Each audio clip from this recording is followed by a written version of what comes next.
Hey folks, Matt from Art of the Image here. Had a reader write in, and I've had some other readers ask the same question. Now that the Canon EOS 60D is out, what is the better camera to buy? They want to know, should they buy the Canon EOS 550D, the T2i, or should they go with the little bit higher priced Canon 60D? It's an even harder question right now around Christmas time when we've got great sales on both of them. So I'm going to give you a few reasons why to buy the EOS 60D, the new EOS 60D from Canon, over the 550D. Now, some of them are bigger reasons and some of them are smaller reasons, but there are some advantages with the 60D over the 550D. One of the big ones that, for me anyways, for the 60D is the viewfinder. The viewfinder on the Canon EOS 60D is 96% coverage, and it gives you 0.95 magnification.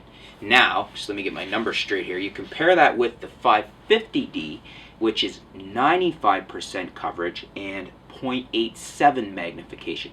So, to put that in perspective, you're getting a brighter, brighter viewfinder on the 60D that your image fills up more in the viewfinder than you are with the 550D. If you look at both these cameras in the store, pick them both up, you'll see that the viewfinder on the 60D is slightly more desirable. It gives you a little bit brighter picture, a little bit bigger image, and so that's an advantage. You always want to get as close as possible to 1.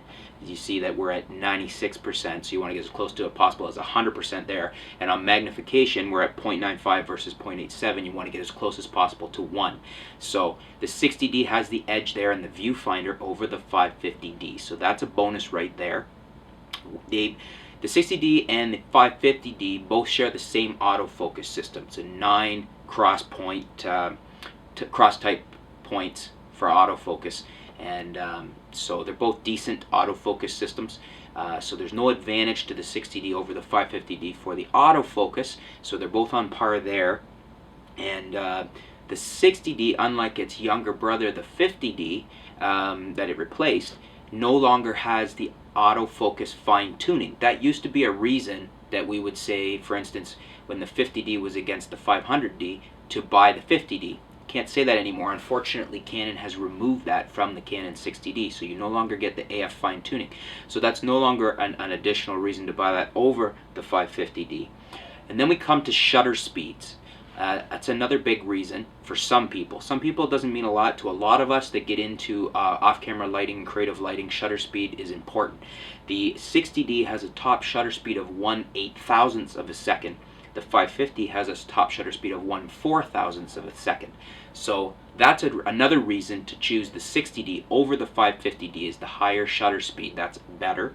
And it also syncs at 1/250th of a second, whereas the 550D only syncs at 1/200th of a second.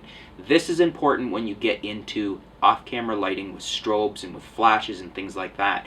You always want to get the fastest sync speed that you can get.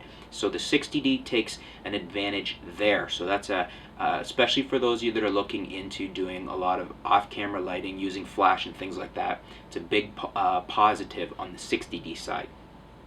As far as the sensors, they're about the same. They're pretty much the same sensor, 18 megapixel sensors, almost exactly the same size, almost exactly, well, I would say they are exactly the same quality of image they're capable of and quality of video. Where the 60D pulls ahead again is in frames per second. The 60D can shoot at 5.3 frames per second, whereas the 550D can shoot at 3.7 frames per second. It's not a huge margin, but for those of you that like to shoot sports and things like that, where a faster frames per second, a faster shutter speed is better, the 60D does have the advantage there. And of course, the big thing that came out with the 60D that is better than the 550D is the articulated screen. You can move it around, flip it, all different positions.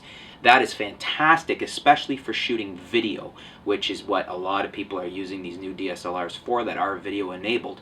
So that is a big bonus over the 550D. That right there alone is almost enough to make me, if I was going to the store to buy one right now, that would almost be my deciding factor, because I do a lot of video, and that articulated screen is super handy for doing video. You're holding your camera down low, you can flip the screen, you can see it without having to get down on the ground and try and see your screen like you would have to do on the 550D. So That is another big feature for the 60D that the 550D doesn't have. Other than that, the cameras are pretty much equal as far as I mentioned, output for imaging, output for video. So the big things are the viewfinder is better on the 60D by a slight margin, but I think if you pick up both cameras in the store with the same lens on, you would notice it, and I think you would agree that that's probably something to consider. The shutter speeds are better and the sync speed on the 60D, and the articulated LCD screen is a huge plus in my books for the 60D, especially if you're really into doing video. That's a big bonus for doing video. And I can't remember if I mentioned it earlier, another bonus with the 60D is the advantage to shoot MRAW and SRAW, basically medium RAW and small RAW. So what they're doing is they're giving you RAW files, but you can dial them down just like in JPEGs where you can have large, medium, and small. You can have medium and small RAW files to save a little space. For instance, if you're shooting something where it's really important to have every amount of input from the sensor that you can, you shoot on the largest RAW setting, so you shoot it at full RAW. Then if you're shooting other things where you know they're never going to be printed into a large file, or it's something that doesn't have a ton of detail in it, and you know it's okay that you don't need such a big file, but you still want to have the advantages of RAW, it's handy to be able to turn it down to medium RAW or small RAW, SRAW. So that's another feature of the 60D which is really good as well. So that's basically, you've got the RAW settings, you've got the better viewfinder, you've got the shutter speeds and the sync speed, and you've got the articulated screen. So that's 4 settings if you count, 4 major advantages of the 60D over the 550D if you count the shutter and sync speed as in the same area, 5 if you count them as separate.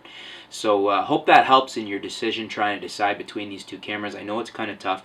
As I said, for me, if I was going to the store right now to buy one, and that's actually I've been considering picking up a 60D, the articulated screen is huge for me for video functions. So right there would probably be the cinching factor for me.